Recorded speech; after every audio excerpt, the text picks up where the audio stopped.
ہونا ہے، میرے نبی کے دربار میں آتے ہیں، یا رسول اللہ گناہ ہو گیا۔ وہ گناہ جو شادی شدہ کرے تو سنساری سزا ہے۔ میرے نبی نے رخ انور کو یوں پھیرا، وہ صحابی ادھر سے آئے، پھر اعتراف کیا، پھر اعتراف کیا، پھر اعتراف کیا۔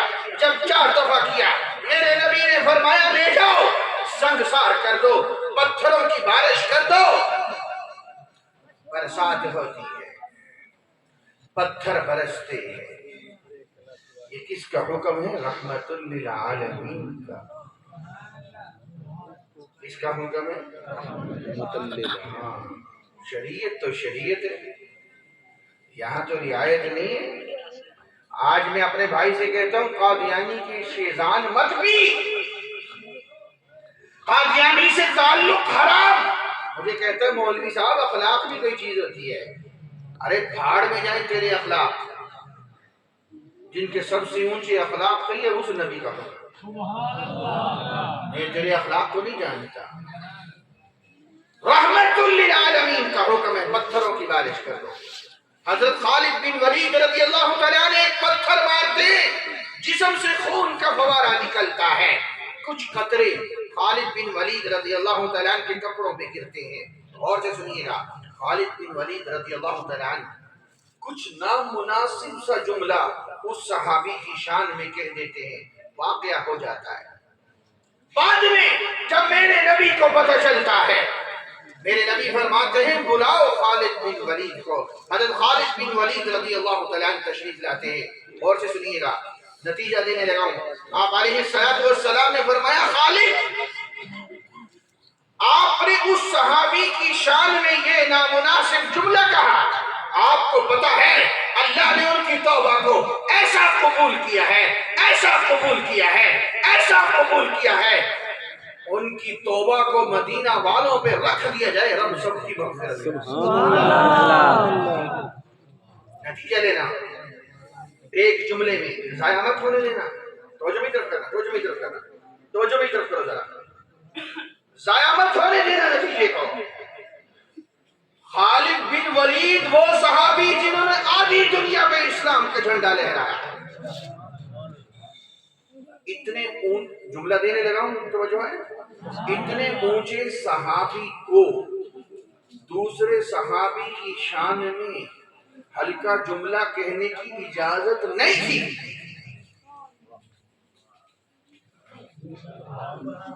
توجہ نہیں ہے، اتنے اونچے صحابی کو دوسرے صحابی کی شان میں ہلکا جملہ کہنے کی میرے نبی اجازت نہیں دے رہے۔ آج 1400 سال کے بعد تاریخ کی بیکار روایات کو لے کے اگر کوئی میرے صحابہ میں کیچڑ اٹھا لے، اس کو کس نے حق دیا ہے؟ میرے نبی تو صحابی کو حق نہیں دے رہے۔ عقیدہ سمجھو، تمام کے تمام صحابہ کرام اہل بیت اعظام اگر کسی ایک صحابی یا اہل بیت کے کسی ایک فرد کے متعلق دل کے کسی گوشے میں کروڑویں حصے میں نفرت کا ذرہ ہے، اللہ کی قسم جہنم میں لے جانے کے لیے کافی ہے۔ کیا ہو گیا ہے؟ آج میرے صحابہ میں کتوں کی طرح بھونکا جاتا ہے۔ میرے نبی کی تربیت یافتہ جماعت ہے۔ آج ہم نے صحابہ کا مقام ہی نہیں سمجھا۔ وہ دیکھو میرے نبی ایک صحابی کے دروازے پہ، کہو سبحان اللہ۔ نتیجہ دوں گا، واقعات کی تفصیل نہیں۔ میرے نبی نے فرمایا ابو بکر چلو، ہجرت کا حکم ہو گیا۔ میرے نبی چلتے ہیں، صدیق اکبر بھی چلتے ہیں، ادھر سے کھوجی پاؤں کا نشان دیکھ رہے ہیں۔ کھوجی سمجھتے؟ مشرکین مکہ بعض دشمنی میں، بعض انعام کی لالچ میں نکلتے ہیں۔ 100 اونٹ، پھر 100 اونٹ، پھر 100 اونٹ، 300 اونٹ انعام جو گرفتار کر کے لائے۔ کھوجی بتا رہا ہے یہ 2 بندوں کے پاؤں کے نشان جا رہے ہیں، یہ مشرکین آ رہے ہیں۔ ایک جگہ جا کر کھوجی سر پکڑ کے بیٹھا ہے، ایک بندے کے پاؤں کے نشان غائب ہے۔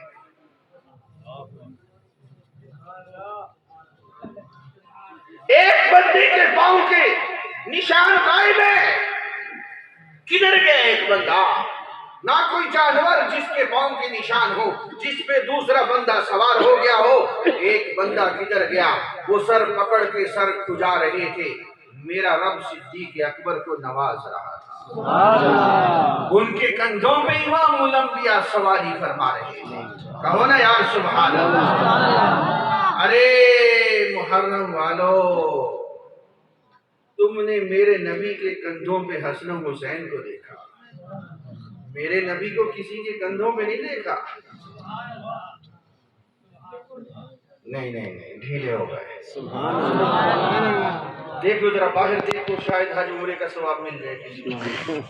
ارے میاں میری بات کو سمجھو، میں جو سمجھا رہا ہوں۔ تم نے میرے نبی کے کندھوں پہ حسن و حسین کو دیکھا۔ جنت کے سردار ہے، ہمارے دلوں کی ٹھنڈک ہے۔ میرے نبی کے کندھوں پہ حسن و حسین کو دیکھا ہے، میرے نبی کو کسی کے کندھوں پہ نہیں دیکھا۔ صدیق اکبر کے کندھوں پہ امام الانبیاء سوار۔ میرے نبی غار کے دہانے پہ پہنچتے ہیں، صدیق اکبر فرماتے ہیں رک جائیے، میں ذرا صفائی کروں، کوئی موذی نہ ہو۔ کوئی بولو بولو کوئی۔ ہم اس لیے آج آپ کے پاس بیٹھے ہیں، ایمان بچا رہے ہیں۔ کوئی شاہ جمال میں دائیں بائیں کوئی موذی نہ ہو۔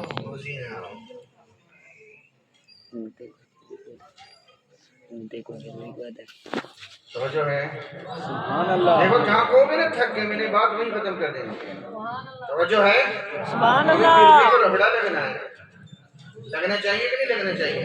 ابھی لگے گا، توجہ بھی طرف کرو۔ صدیق اکبر اندر جاتے ہیں۔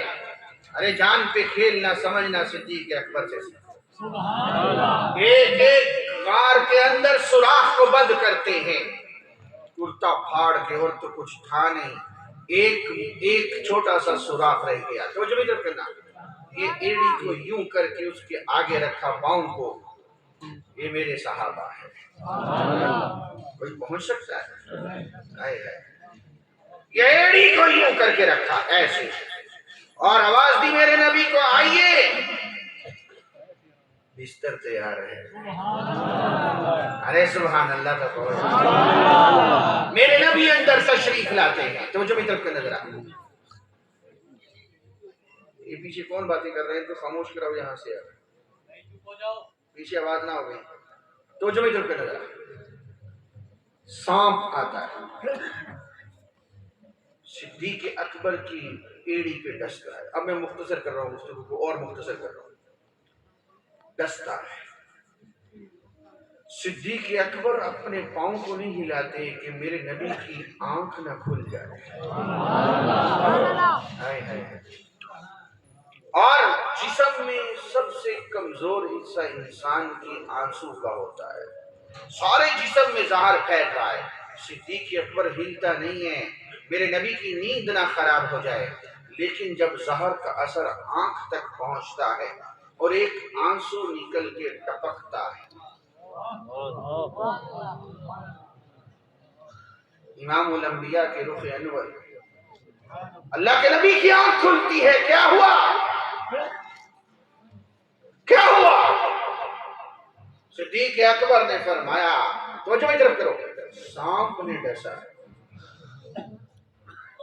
ایڑی مبارک نزدیک کی، توجہ بھی طرف، میرے نبی نے لعاب دہن صدیق اکبر کی ایڑی پہ لگایا تو صدیق اکبر نے فرمایا ساری زندگی کبھی اس پاؤں میں دکھ نہ آیا۔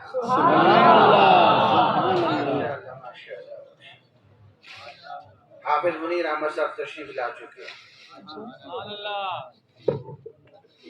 گل پھینکے ہیں اوروں کی طرف بلکہ ثمر بھی، سبحان اللہ، اے خانے پر انداز چمن کچھ تو ادھر بھی۔ اجازت ہے حضرت، اب ہم تھوڑا سا چوتھا گیئر لگا دیتے ہیں، حافظ منیر صاحب ناراض نہ ہو جائیں، ان سے محبتیں پرانی ہیں، ہم نے پھر سٹیجوں میں اکٹھا ہونا ہوتا ہے۔ اللہ ان کی زندگی میں اور برکتیں عطا فرمائے۔ پٹھان ہے لیکن 26 قسم کی زبانوں میں نعتیں سناتے ہیں. بہت سبحان اللہ. سبحان اللہ. ابھی سنائیں گے سبق نہیں پڑے گی. میں کیا سنا رہا تھا پہلے میری تو سن لو. تو جب ہی کرو 3 دن چھپتے ہیں. بولو کتنے؟ میری طرف دیکھو کتنے دن؟ 53 کی ختم نبوت کی تحریک چل رہی تھی.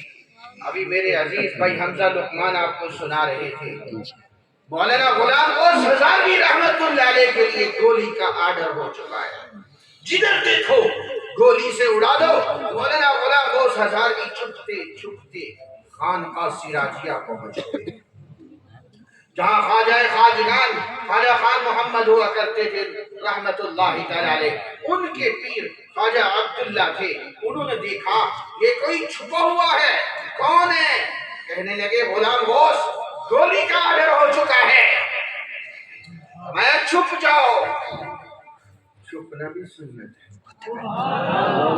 دین کے لیے. بولو بولو. نیب کے لیے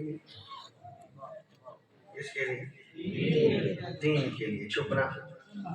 بولو بولو سنت. ترجمے تو نظر آ. جب 3 دن گزر گئے مولانا غلام غوث ہزاروی رحمت اللہ علیہ فرماتے ہیں اب میرے دل میں بات آئے کہ چھپنا تو 3 دن سنت ہے. نکلتا ہوں تو گولی کا آرڈر ہے. چھپتا ہوں تو 3 دن گزر گئے. اسی ششو پن میں آنکھ لگتی ہے نصیب جاگ جاتے ہیں. سبحان اللہ. میرے نبی کا دیدار ہوتا ہے. ہمارے نبی فرماتے ہیں غلام غوث تم میری ختم نبوت کی حفاظت کا کام کر رہے ہو. نکلو میری ختم نبوت کی حفاظت کا کام کرو. کوئی تمہارا بال بھی بھیگا نہیں کر سکتا. سبحان اللہ. مولانا غلام غوث ہزاروی رحمت اللہ علیہ فرماتے ہیں پھر میں نکلا. پھر میں مغربی پاکستان اور مشرقی پاکستان ختم نبوت زندہ باد کے نعرے لگاتا رہا. میرے نبی کی توجہات میری حفاظت کر رہے ہیں. سبحان اللہ. میرے نبی 3 دن کے بعد غار سے نکلتے ہیں. تو جو مختصر کر رہا ہوں دوسرے مہمان آتا ہے. چند قدم چلتے ہیں تو ایک شخص آتا ہے سراقہ بن مالک. ابھی تک صحابی نہیں بنے. اور سے سنیے گا ذرا. سراقہ ابھی تک صحابی نہیں بنے. جب اس کی سواری میرے نبی کے نزدیک ہوتی ہے زمین اس کی سواری کے پاؤں پکڑتی ہے. وہ سمجھ جاتا ہے گڑبڑ ہو گئی ہے. میرے نبی سے معافی مانگتا ہے. زمین پاؤں چھوڑتی ہے. پھر تعاقب کرتا ہے. زمین پھر پاؤں پکڑتی ہے. ایک جملہ کہنے کی اجازت دیجیے. زمین کہتی ہے یہ میرے بھی نبی. سبحان اللہ. پیچھے مکڑی نے کہا یہ, کبوتری نے کہا یہ, چاند نے ٹکڑے ہو کے کہا ہاں بولتے ہی نہیں میرے بھی نبی. کہا نا ہاں وہ تراز گوش نے کہا میرے بھی نبی. غزوہ خیبر کا موقع ہے. میرے نبی کو مال غنیمت میں ایک دراز گوشت ملتا ہے. ادب کا صیغہ ہے لمبے کانوں والا جس کو ہم گدا کہتے ہیں. محدثین نے لکھا وہ گدا نہیں گدے جیسی ایک سواری تھی. بہرحال گدا تھا. والخیل والبغال والحمیر لترکبوها وزینہ. یہ سواری کا جانور ہے گدا. میرے نبی کو مال غنیمت میں دراز گوشت گدا ملا لمبے کانوں والا جس کو کہتے ہیں. تو میرے نبی جب اس پہ سوار ہوئے غور سے سنیے گا حدیث کا مفہوم ہے وہ جانور خوشی سے ہلا. سبحان اللہ. میرے نبی نے فرمایا بہت خوش ہو. اب جانور کی گفتگو سننا. جانور کہنے لگا یا رسول اللہ صلی اللہ علیہ وسلم وہ یہودی مرحب میرے جب اوپر بیٹھتا تھا میں اس کے قبضے میں تھا. وہ جب میرے اوپر بیٹھ کے آپ کی شان میں توہین کرتا تھا تو یا رسول اللہ اور تو میں کچھ نہیں کر سکتا تھا لیکن جو کر سکتا تھا کرتا تھا. کیا کرتے تھے؟ کہنے لگا وہ جانور کہنے لگا یا رسول اللہ وہ جب میرے اوپر بیٹھ کے آپ کی شان میں توہین کرتا تھا میں اپنے آپ کو اتنا ہلاتا تھا اتنا ہلاتا تھا جب تک وہ ملعون نیچے گر نہیں جاتا تھا میں سکون سے کھڑا نہیں ہوتا تھا. سبحان اللہ. شاہ جمال والو آپ نے جملہ سنا ہی نہیں. جانور کہہ رہا ہے جو کر سکتا تھا کرتا تھا. کیا ہم بھی اسی طرح ہیں؟ ہم حضور کی عزت کے لیے جو کر سکتے ہیں وہ کرتے ہیں. کوئی ہے انصاف کا ترازو؟ کوئی ہے عدل کرنے والا؟ میں تو اپنے نبی کا دل دکھاتا ہوں. ہمارے اعمال پیش ہوتے ہیں نبی کے سامنے اور میں صبح صبح اٹھ کے اپنی داڑھی کو گندی نالی میں بہاتا ہوں.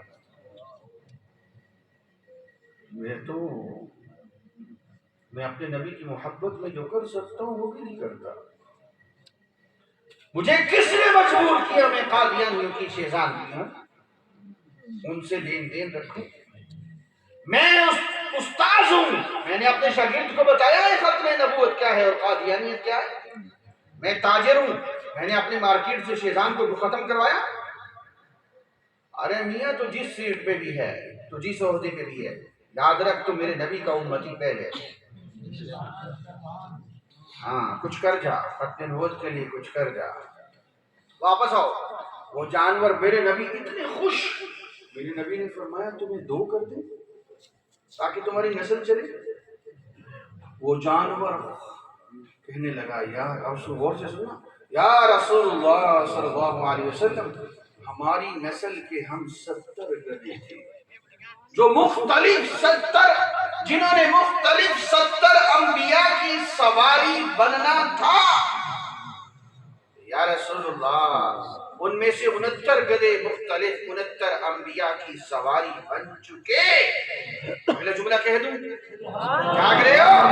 جانور کہنے لگا یا رسول اللہ آپ نبی آخری. سبحان اللہ. یا رسول اللہ ہائے ہائے جو بات ربوا کے کھوتوں کو نہیں پتا وہ میرے نبی کے دراز گوش کو پتا تھی. یا رسول اللہ آپ نبی آخری میں اس نسل کا گدھا آخری. میری نسل چل نہیں سکتی. وہی ہوا. حدیث میں آتا ہے جب ہمارے نبی دنیا سے تشریف لے گئے تو دوسرے دن صحابہ اکرام نکلے. وہ دراز گوش کدھر ہے جس کا نام یزید ابن یعفور تھا. ڈھونڈنے نکلے تو نہ ملا. دیکھا تو ایک کنویں میں گر کے مر چکا ہے. ہمارے نبی کی جدائی کو برداشت نہیں کر سکا. واپس آؤ میں گفتگو سمیٹنا چاہتا ہوں. میرے نبی نے فرمایا سراقہ تو میرا تعقب کر رہا ہے. ایک وقت ایسا آنے والا ہے کہ کسرا بادشاہ کے کنگن تیرے ہاتھوں میں پہنے جائیں گے. کسرا وقت نہ بچا. آدھی دنیا کا بادشاہ. ایسا بادشاہ دنیا میں کوئی نہیں. آدھی دنیا کا حکمران کسرا.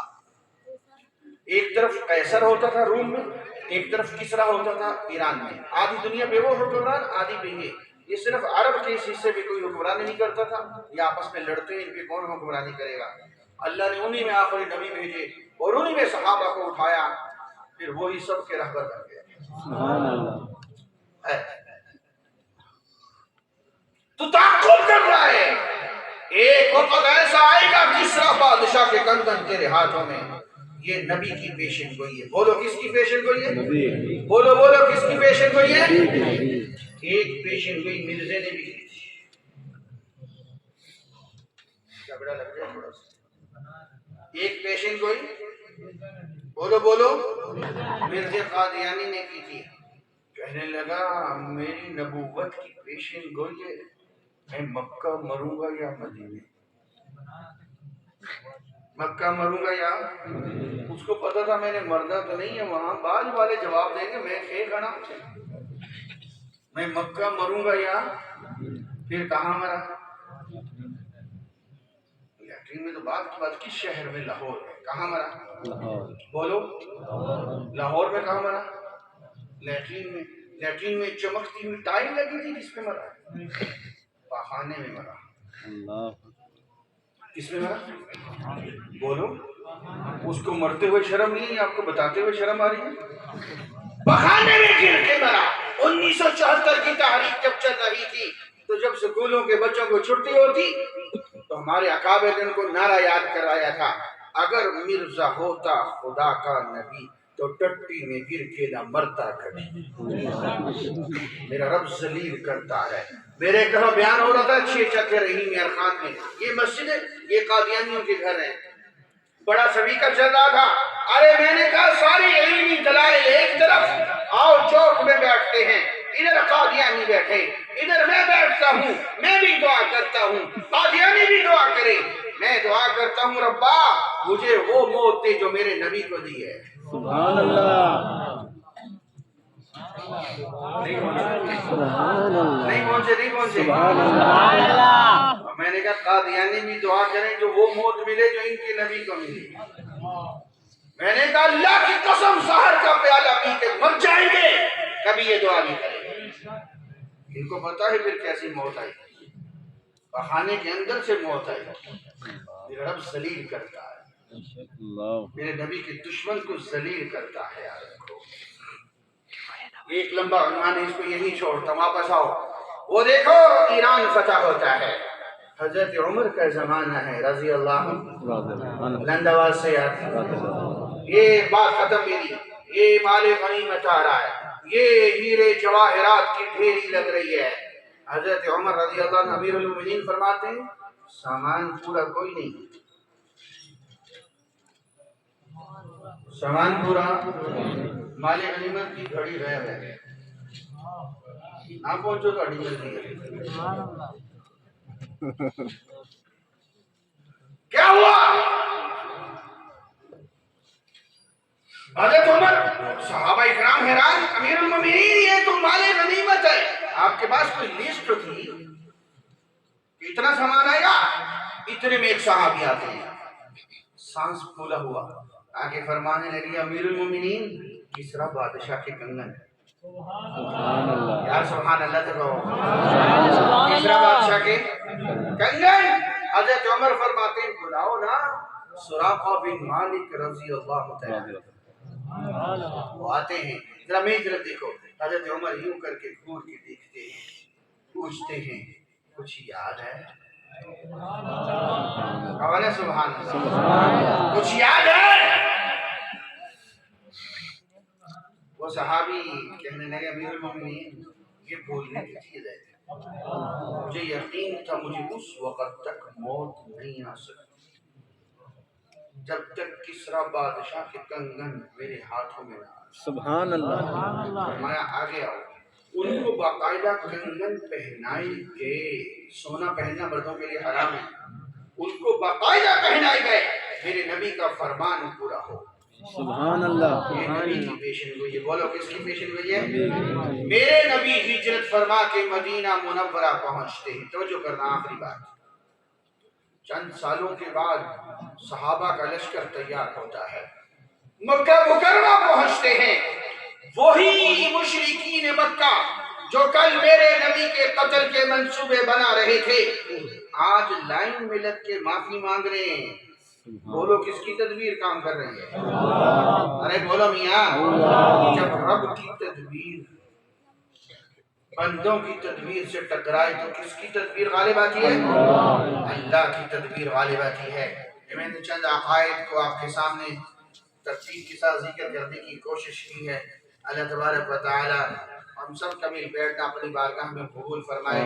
حضرت قاضی احسان احمد صاحب ہمارے مرکزی بڑے رہنما ہیں، انہوں نے آنا تھا شدید بیمار، ہماری جماعت کے حضرات کا یہ مزاج نہیں ہے بلا وجہ نہ آئے، واقعتاً شدید بیمار تو بیٹھ بھی نہیں سکتے تھے، انہوں نے پھر میرے ذمہ لگایا کہ میری نمائندگی کرو، ڈال لیا تو میں نے بھی کر لیا، اللہ باقی بارگاہ میں قبول فرما لے۔ آخر دعوانا ان الحمدللہ رب العالمین۔